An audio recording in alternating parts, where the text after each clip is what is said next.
See if you can complete the lab yourself first, and then continue watching this video if you have any trouble, or watch it afterwards to check your solution. In this lab, we will be working with two routers, R1 and R2.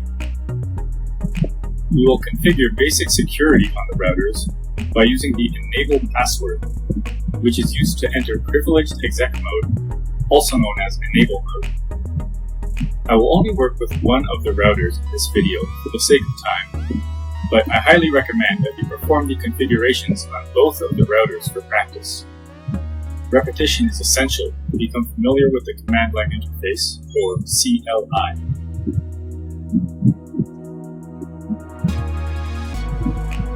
Step 1 is to connect the two routers by their Gigabit Ethernet 00 interfaces. I will refer to these as the Gig00 interfaces. Click on Connections in the bottom left and select the cable. Connect it to the Gig00 interface on R1 and then R2. There we have it. Step 1 is complete.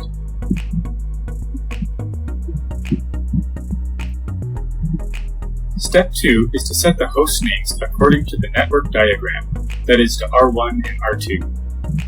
Click on each router and then select CLI to access the command line interface from which we will configure each router. The current host name for each router is displayed here. As you can see, each router is currently named router. To change the host name of a router, we must enter global configuration mode. However, to get there, we must first enter privileged exec mode. This is achieved by using the enable command. To demonstrate a shortcut, I will use the exit command to return to the previous exec mode. Notice that you can enter privileged exec mode by simply typing EN. You can also type EN and then use tab to auto-complete it to enable, but this isn't necessary. EN alone is fine. E, however, is too short, and we are told this is an ambiguous command. This is because there are other potential commands that begin with E, which we can see by typing E and then a question mark. As you can see, there are two potential commands, enable and exit. So, if you just enter E, the router doesn't know which command you mean. However, enable is the only command beginning with EN, so EN is all the router needs to know which command you mean. Now that we are in privileged exec mode, we can use the configure terminal command to get to global configuration mode. If you want to use shortcuts again, as we did with enable and EN, the shortest version of the configure terminal command is conft. From here, we can set the host name of the router. This is done with the hostname command. I will enter hostname R1. As you can see, the hostname has changed from router to R1. Change the hostname on R2 as well, and then step 2 is complete.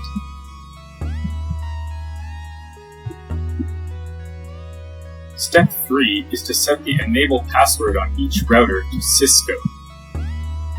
The enable password is used to enter privileged exec mode, which, as I mentioned before, is also called enable mode. Previously, we had no password set, so we were able to enter privileged exec mode without any password. Now we are going to protect privileged exec mode so that only administrators can access it. The command is simple, and it is done in global configuration mode, which we are already in. Type enable password Cisco. That's it. Now let's test it out. From here, I will use the exit command twice. Once to bring me back to privileged exec mode, and then once again to bring me back to exec mode. Now I will use the enable command again. However, this time I am asked for a password. The characters do not appear as I type. However, if I type the password Cisco correctly and press enter, I am brought to privileged exec mode. Now let's see what happens if I fail to enter the correct password. I enter the wrong password once, twice, and then 3 times, before being rejected for having bad secrets. Now I will try again with the correct password, and I'm in. Step 3 is now complete. Step 4 is simply to view the password in the running configuration. The running configuration is the current configuration of the router, whether or not you have actually saved it.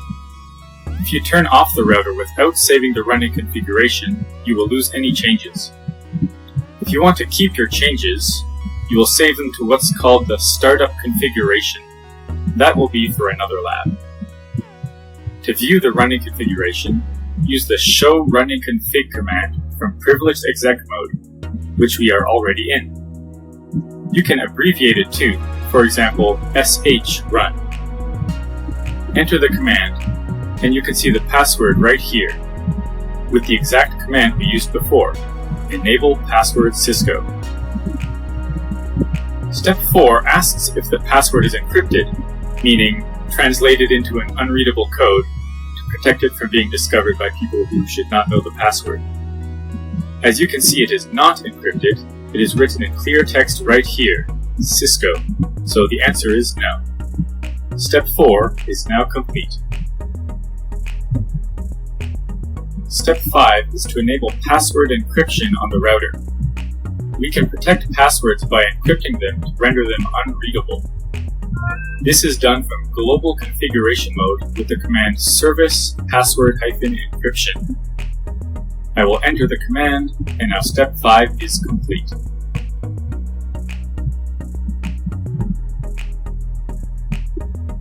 Step 6 is to once again view the running config. I will use the same command as before, and now let's check the password. However, the command doesn't work. That is because we are currently in global configuration mode, and show running config must be entered from privileged exec mode.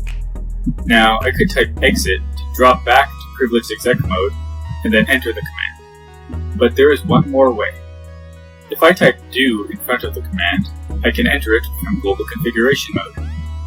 Do show running config. There we go. Let's look at the password. You can see here enable password, followed by a 7 and then a string of other numbers. The password has successfully been encrypted.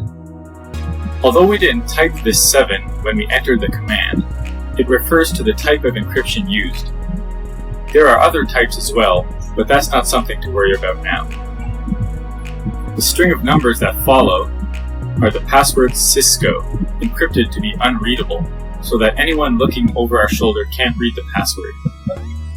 Keep in mind that the encryption used in the service password encryption command isn't very secure and can be cracked, but this at least renders the password safe from someone simply glancing over your shoulder. Step 6 is complete. Step 7 is to disable password encryption. We enabled password encryption with the service password encryption command. Now we will simply type no, followed by the same command. No service password encryption. That's it. Step 7 is now complete. Step 8 is once again to view the password in the running configuration.